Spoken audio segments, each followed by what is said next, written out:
Hello friends, नमस्कार। आप सब कैसे हैं? मैं अपने चैनल एयर ऑफ एक्सपीरियंस के माध्यम से आज आपको मंझली रानी कहानी सुनाने जा रहे हैं। इसकी लेखिका सुभद्रा कुमारी चौहान जी हैं।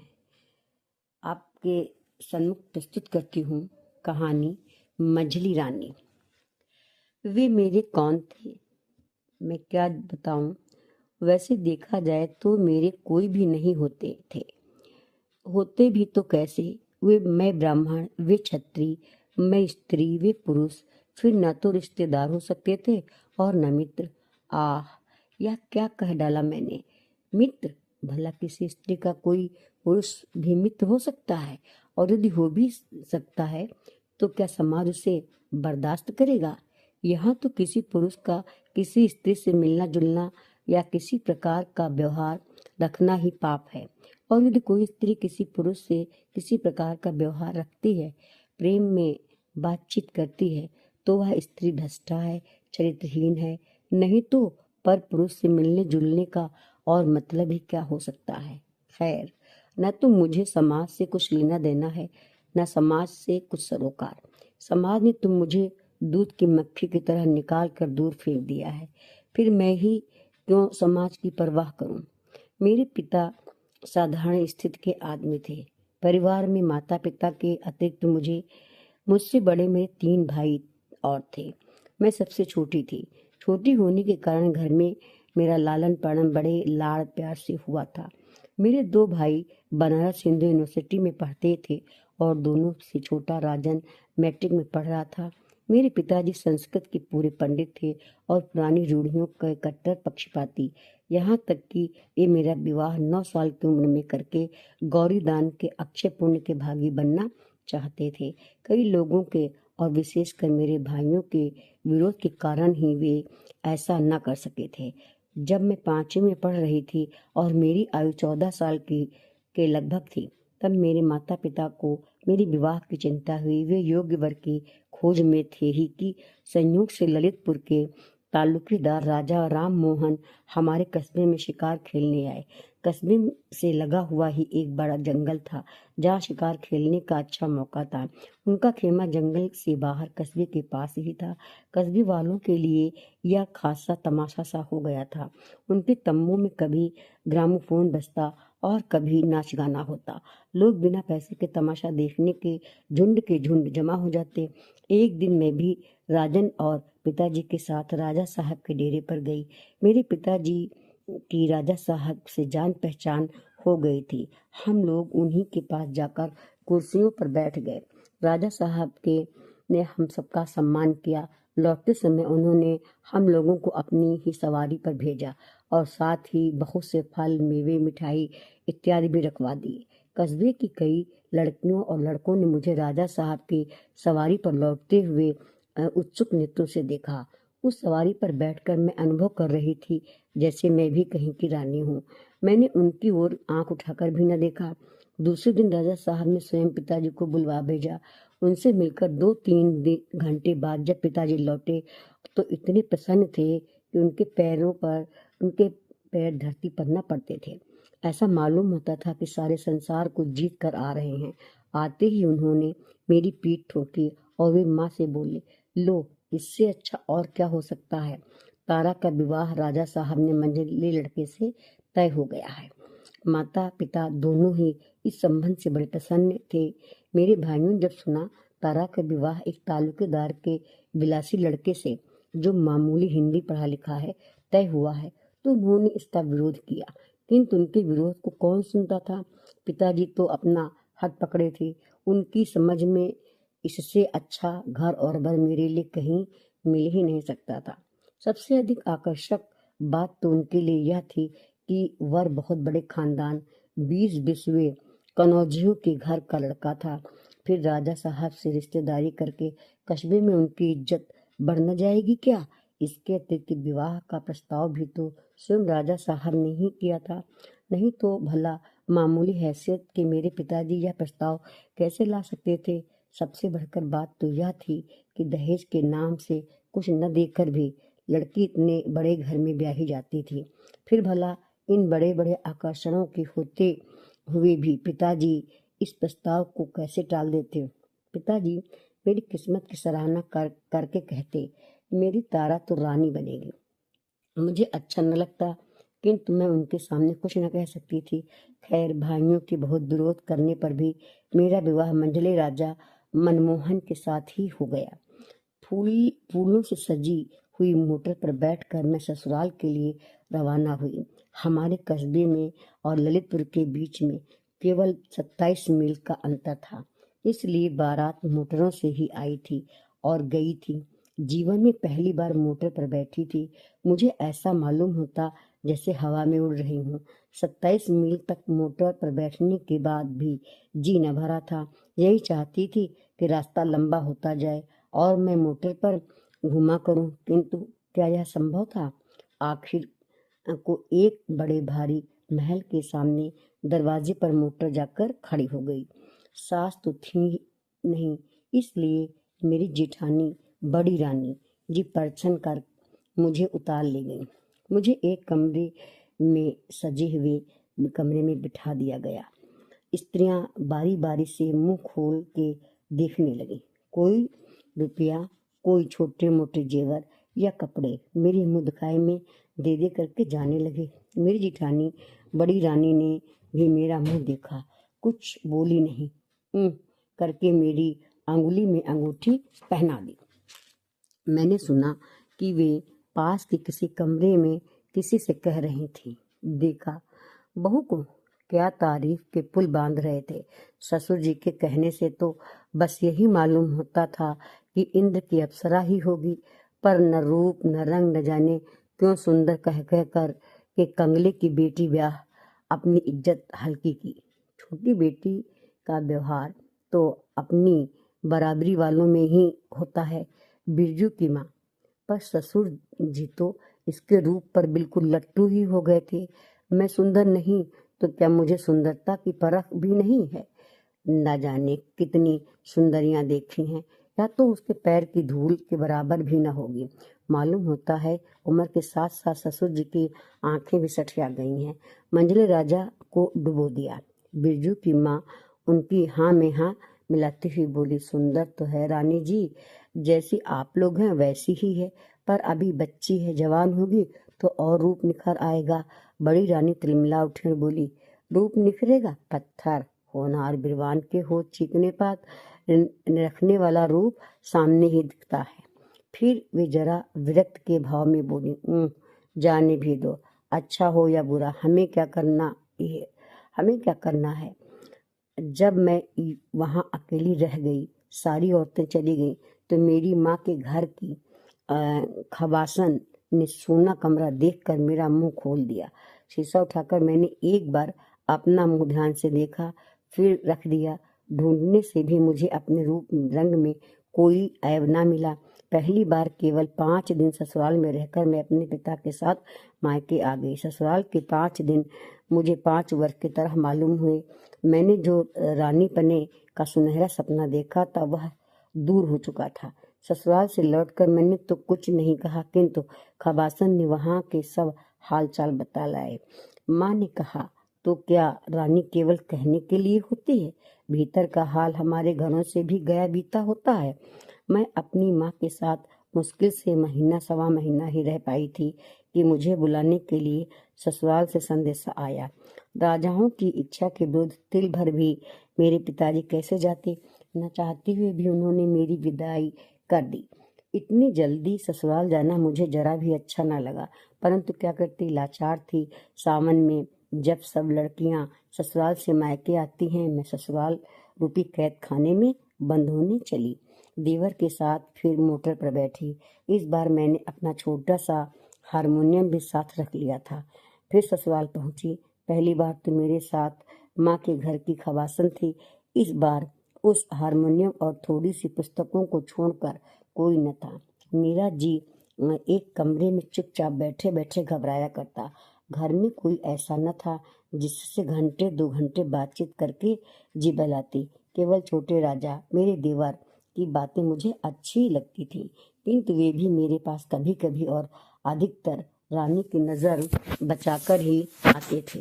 मैं सारे दिन पुस्तकें पढ़ा करती। पुस्तकें थीं ही कितनी, 8-10 दिनों में बस पढ़ डाली। छोटे राजा कभी कभी मुझे अखबार भी ला दिया करते थे, किंतु सबकी आंख बचाकर। घर में सब काम के लिए नौकर चाकर और दास दासियां थीं। मुझे घर में कोई काम न करना पड़ता था। मेरी सेवा में भी 2 दासियां सदा बनी रहती थीं, पर मुझे तो ऐसा मालूम होता था कि मैं उनके बीच कैद हूँ, क्योंकि मेरी राय रत्ती की खबर बड़ी रानी के पास लगा दी जाती थी। उन दासियों में से यदि मैं किसी को काम से कहीं भेजना चाहती तो वे मेरे कहने मात्र से ही कहीं न जा सकती थी। उन्हें बड़ी रानी से हुक्म लेना पड़ता था। यदि उधर से शिरकत मिल जाती तो मेरा काम होता, अन्यथा नहीं। इसी प्रकार हर माह मुझे खजाने से हाथ खर्च के लिए 150 रुपये मिलते थे, किंतु क्या मजाल कि उनमें से एक पाई भी महाराजा से पूछे बिना खर्च कर दूं। भीतर के शासन की बागडोर बड़ी रानी के हाथ में थी और बाहर की महाराजा मेरे ससुर के हाथ में। मेरे पति मंझले राजा बड़े ही विलास प्रिय, मदिरा सेवी, शिकार के शौकीन और न जाने क्या क्या थे। मैं क्या बतलाऊं। वे बहुत सुंदर भी थे, किंतु उनके दर्शन मुझे दुर्लभ थे। 4-6 दिन में कभी घंटे आधे घंटे के लिए मेरे कमरे में आ जाते थे, तो मेरा अहोभाग्य समझो। उनकी रूप माधुरी को एक बार भी जी भर पीने के लिए मेरी आंखें आज तक प्यासी हैं, किंतु मेरे जीवन में यह अवसर कभी न आया। इस दिखावटी वैभव के अंदर मैं किसी प्रकार अपने जीवन को घसीटे जा रही थी। इसी समय मेरे अंधकारपूर्ण जीवन में प्रकाश की एक सुनहली किरण का आगमन हुआ। छोटे राजा की उम्र 17-18 साल की थी। वे बड़े नेक और होनहार युवक थे। घर में पढ़ने लिखने का शौक केवल उन्हीं को था। छोटे राजा मैट्रिक की तैयारी कर रहे थे और एक मास्टर बाबू उन्हें पढ़ाया करते थे। घर में आने जाने की उन्हें पूर्ण स्वतंत्रता थी। घर में स्त्रियों की आवश्यक वस्तुएं बाहर से मंगवा देना भी मास्टर बाबू के ही जिम्मे था, इसलिए वे घर में सबसे ज्यादा परिचित थे। विवाह के बाद से ही बड़ी रानी मुझसे नाराज थी। उन्हें मेरी चाल ढाल रहन सहन जरा भी न सुहाती। वे हर बात पर मेरे में ऐब भी ढूंढा करती थी। तिल का ताड़ बनाकर मेरी जरा जरा सी बात को वे परिचित या अपरिचित जो कोई आता उससे कहती। शायद वे मेरी सुंदरता को मेरे ऐबों से ढक देना चाहती थी। वही बात उन्होंने मास्टर बाबू के साथ भी की। वे तो घर में रोज ही आते थे और रोज उनसे मेरी शिकायत होने लगी, किंतु इसका असर उल्टा ही हुआ। मैंने देखा तिरस्कार की जगह मास्टर बाबू का व्यवहार मेरे प्रति अधिक मधुर और आदरपूर्ण होने लगा। छोटे राजा को मेरा गाना बहुत अच्छा लगता। वे बहुधा मुझसे गाने के लिए आग्रह करते।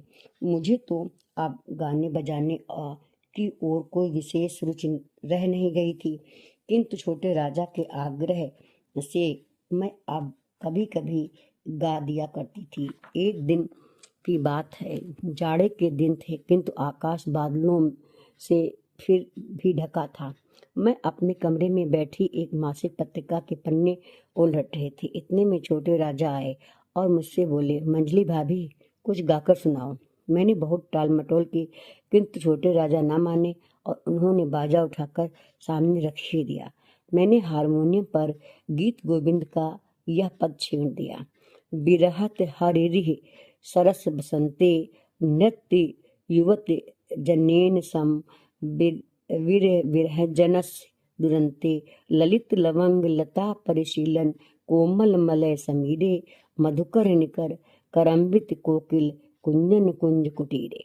मास्टर बाबू भी न जाने कैसे और कहाँ से आए और पीछे चुपचाप खड़े हो गए। छोटे राजा की मुस्कुराहट से मैं भाग गई। पीछे फिरकर उन्हें देखा तो हारमोनियम सरकाकर मैं चुपचाप बैठ गई।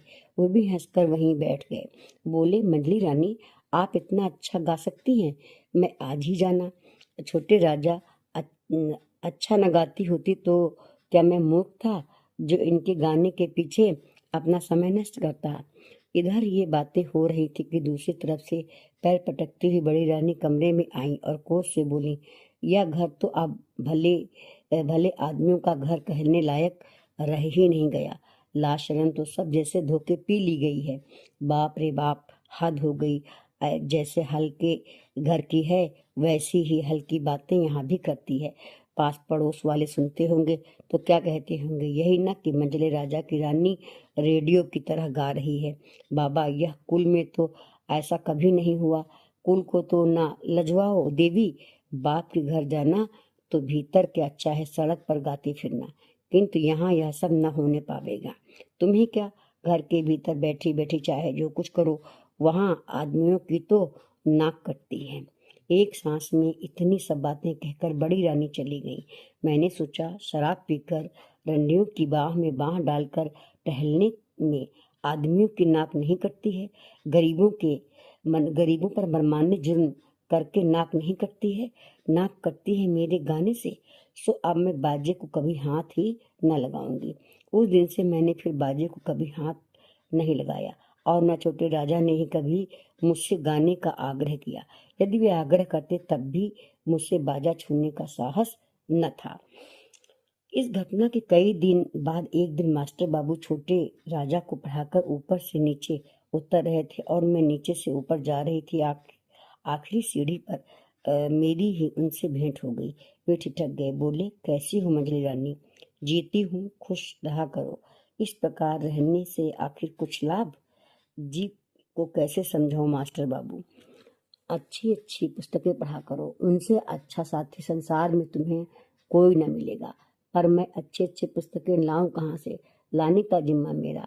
यदि आप अच्छी पुस्तकें ला दिया करें तो इससे अच्छी और बात ही क्या हो सकती है? यह कौन बड़ी बात है मंझली रानी? मेरे पास बहुत सी पुस्तकें रखी हैं, उनमें से कुछ मैं तुम्हें ला दूंगा। इस कृपा के लिए उन्हें धन्यवाद देते हुए मैं ऊपर चली और वे बाहर चले गए। मैंने ऊपर आंख उठाकर देखा तो बड़ी रानी खड़ी हुई तीव्र दृष्टि से मेरी ओर देख रही थी। मैं कुछ भी न बोलकर नीचे निगाह करके किए हुए अपने कमरे की ओर चली गई। दूसरे दिन मास्टर बाबू समय से कुछ पहले ही आए। उनके हाथ में कुछ पुस्तकें थीं। वे छोटे राजा के कमरे में न जाकर सीधे मेरे कमरे में आए और बाहर से ही आवाज दी, किंतु दोनों दासियों में से उस समय एक भी हाजिर न थी। इसलिए मैंने ही उनसे कहा, आइए मास्टर बाबू। वे आकर बैठ गए। किताबों और लेखकों के नाम बताकर वे मुझे किताबें देने लगे। ये महात्मा गांधी की आत्मकथा के 2 भाग हैं। यह है बाबू प्रेमचंद की रंगभूमि, इसके भी 2 भाग हैं। यह मैथिली बाबू का साकेत और यह पंत जी का पल्लव। इसके अतिरिक्त और भी बहुत सी पुस्तकें हैं। इन्हें तुम पढ़ लोगी तब मैं तुम्हें और ला दूंगा। इसके बाद वे साकेत उठाकर उर्मिला और लक्ष्मण की विदा का जो सुंदर चित्र मैथिली बाबू ने अंकित किया है मुझे पढ़कर सुनाने लगे। इतने में ही मुझे वहां बड़ी रानी की झलक दिखाई पड़ी और उसके साथ ही मेरे कमरे के दोनों दरवाजे फटाफट बंद हो गए। मास्टर बाबू ने एक बार मेरी तरफ देखा, फिर दरवाजे की तरफ देखा और बोले, भाई यह दरवाजा किसने बंद कर दिया है? खोल दो। जब कोई उत्तर न मिला तो मुझे क्रोध आया। अब मैंने तीव्र स्वर में कहा, यह दरवाजा किसने बंद किया है? खोलो। क्या मालूम नहीं है कि हम लोग भीतर बैठे हैं? बड़ी रानी की कर्कश आवाज सुनाई दी, ठहरो, अभी खोल दिया जाएगा। तुम लोग भीतर हो यही दिखाने के लिए दरवाजा बंद किया गया है, पर देखने वाले भी जरा आ जाए। यह नारकी लीला अब ज्यादा दिन न चल सकेगी। नारकी लीला? मेरा माथा ठनका। हे भगवान, क्या पुस्तक पढ़ना भी नारकी लीला है? इस प्रकार लगभग 15 मिनट हम लोग बंद रहे। गुस्से में मास्टर बाबू का चेहरा लाल हो रहा था। उधर बाहर बड़े राजा, मंझले राजा और महाराजा जी की आवाज मुझे सुनाई दी और उसके साथ ही कमरे का दरवाजा खुल गया। बड़ी रानी बोली, मेरी बातों पर तो कोई विश्वास नहीं करता था, आप अपनी आंखों देख लो। आंखें धोखा तो नहीं खा रही हैं? आज तक मैंने मंझले राजा के विलासी मूर्ति देखी थी, आज मैंने उनका रुद्र रूप देख लिया। क्रोध से पैर पटकते हुए बोले, किरण कुमार, इस कमरे में तुम किसके हुक्म से आए? मास्टर बाबू भी उस स्वर में बोले, मुझे किस कमरे में जाने का हुक्म नहीं है। बड़े राजा बोले, मास्टर बाबू अब यहाँ से चले जाओ, इसी में तुम्हारी कुशल है। वे बोले, मुझे ऐसी कुशल नहीं चाहिए, मैं पापी नहीं हूँ और जो कायर की तरह भाग जाऊं। जाने से पहले मैं आपको बता देना चाहता हूं कि मैं और मंजली रानी दोनों ही पवित्र और निर्दोष हैं। यह हरकत ईर्ष्या और जलन के कारण की गई है। बड़ी रानी गरज उठी, उल्टा चोर कोतवाल को डांटे, चोरी की चोरी, ऊपर से सीना जोरी। मैं ईर्ष्या करूंगी तुमसे? तुम हो किस खेत की मूली? मैं तुम्हें समझती क्या हूँ? तुम हो एक अदना से नौकर, और यह है कल की छोकरी, सो भी किसी रईस के घर की नहीं। ईर्ष्या तो उससे की जाती है जो अपनी बराबरी का हो। फिर बड़े राजा की तरफ मुड़कर बोली, तुम इसे ठोकर मारकर निकलवा क्यों नहीं देते? तुम्हारे सामने ही खड़ा खड़ा जबान लड़ा रहा है और तुम सुन रहे हो। पहले ही कहा था कि नौकर चाकर को ज्यादा मुंह न लगाया करो। महाराजा बड़े गुस्से में बोले, किरण कुमार चले जाओ। इसी समय न जाने कहाँ से छोटे राजा आ पड़े और मास्टर बाबू को जबरदस्ती पकड़कर अपने साथ लिवा ले गए। वे चले गए तो मुझ पर क्या बीती होगी कहने की आवश्यकता नहीं, समझ लेने की बात है। नतीजा सबका यह हुआ कि उसी दिन एक चिट्ठी के साथ सदा के लिए मैं विदा कर दी गई। एक इक्के पर बैठाकर चपरासी मुझे माँ के घर पहुंचाने गया। चिट्ठी मेरे पिताजी के नाम थी, जिसमें लिखा था कि आपकी पुत्री भ्रष्टा है, इसने हमारे कुल में दाग लगा दिया है, इसके लिए अब हमारे घर में जगह नहीं है। बात की बात में सारे मोहल्ले भर में मेरे भ्रष्ट आचरण की बात फैल गई। यहाँ तक कि मेरे घर पहुँचने से पहले ही यह बात घर तक पहुँच गई थी। जब मैं पिताजी के घर पहुंची, शाम हो चुकी थी। इस बीच माता जी का देहांत हो चुका था। भाई भी तीनों कॉलेज में थे। घर में मुझे केवल पिताजी मिले। उन्होंने मुझे अंदर न जाने दिया, बाहर दालान में ही बैठाया। चिट्ठी पढ़ने के बाद वे तड़प उठे, बोले, जब यह भ्रष्ट हो चुकी है तो इसे यहाँ क्यों लाए? रास्ते में कोई खाई खंदक न मिला जहाँ ढकेल लेते? इसे मैं अपने घर न रखूंगा, जाए कहीं भी मरे, मुझे क्या करना है? मैं पिताजी के पैरों पर लौट गई, रोती रोती बोली, पिताजी मैं निर्दोष हूँ। पिताजी 2 कदम पीछे हट गए और कड़क कर बोले, दूर रह चंडालिन, निर्दोष तू होती तो इतना बवंडर ही क्यों उठता? उन्हें क्या पागल कुत्ते ने काटा था जो बैठे बिठाए अपनी बदनामी करवाते? जा, जहाँ जगह मिले समा जा, मेरे घर में तेरे लिए जगह नहीं है। क्या करूं? अंग्रेजी राज ना होता तो बूटी बूटी काट कर फेंक देता। इस हो हल्ले में समाज में कई ऊंची नाक वाले अगवा और कई पास पड़ोस वाले भी जमा हो गए। सबने मेरे भ्रष्टाचरण की बात सुनी और घृणा से मुंह बिचकाया। एक बोला, नहीं भाई, अब यह तो घर में रखने लायक नहीं है। जब ससुराल वालों ने ही निकाल दिया तो क्या पंडित राम भजन अपने घर रखकर जात में अपना हुक्का पानी बंद करवाएंगे?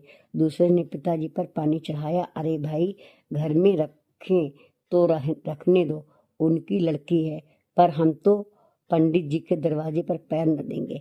मैं फिर एक बार भीतर जाने के लिए दरवाजे की तरफ झुकी, किंतु पिताजी ने झटके से मुझे दरवाजे से कई हाथ दूर फेंक दिया। कुल में दाग तो मैंने लगा ही दिया था, वे मुझे घर में रखकर क्या जात बाहर भी हो जाते?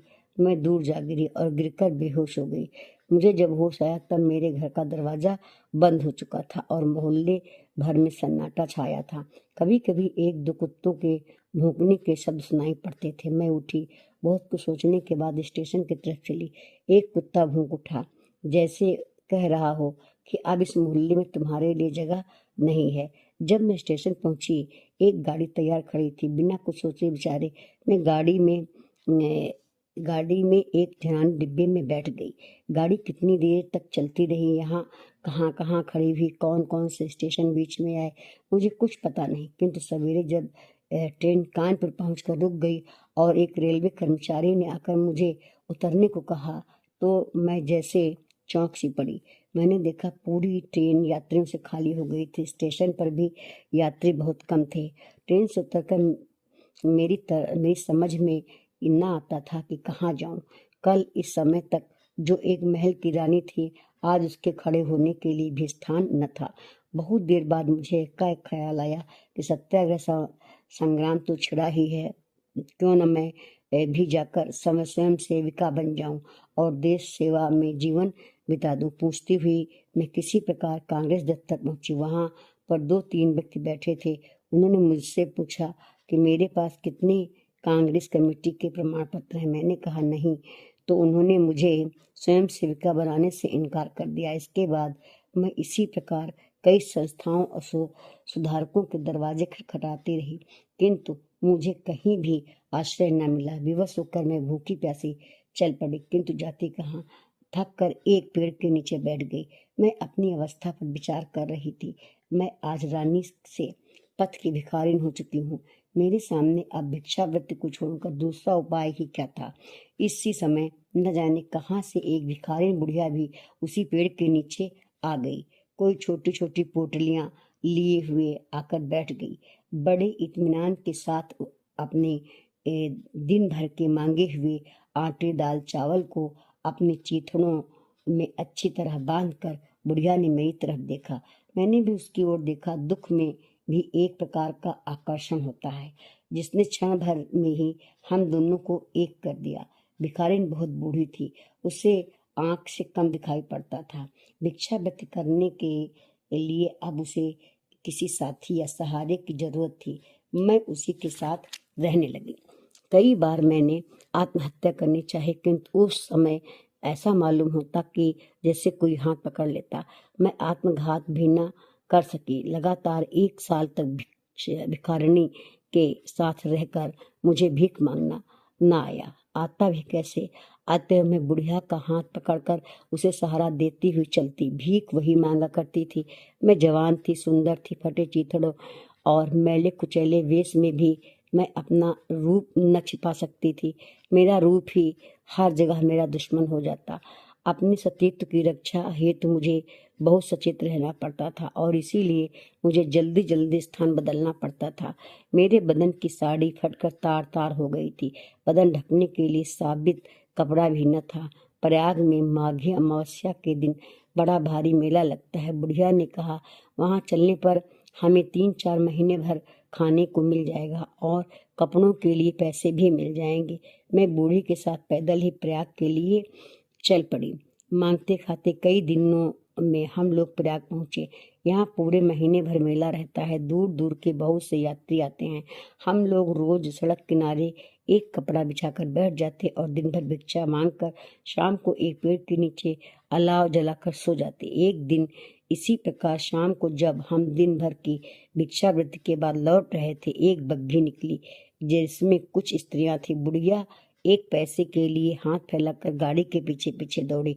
कुछ देर बाद गाड़ी के अंदर से एक पैसा फेंका गया। शाम को धुंधले प्रकाश में बुढ़िया जल्दी पैसा देख ना सकी। वह पैसा देखने के लिए कुछ देर झुक रही। उसी समय एक मोटर पीछे से और एक सामने से आ गई। बुढ़िया ने बचना चाहा। मोटर वाले ने भी बहुत बचाया, पर बुढ़िया मोटर की चपेट में आ गई। उसे गहरी चोट लगी और उसे बचाने की चेष्टा में मुझे भी काफी चोट आई। जिस मोटर की चपेट हम लोगों को लगी थी, उस मोटर वाले ने पीछे मुड़कर देखा भी नहीं, किंतु दूसरे मोटर वाला रुक गए। उसमें से 2 व्यक्ति उतरे। मेरे मुंह से सहसा एक चीख निकल गई। कई दिनों तक लगातार बुखार के बाद जिस दिन मुझे होश आया, मैंने अपने आप को एक जनाने अस्पताल के पर्दा वार्ड के कमरे में पाया।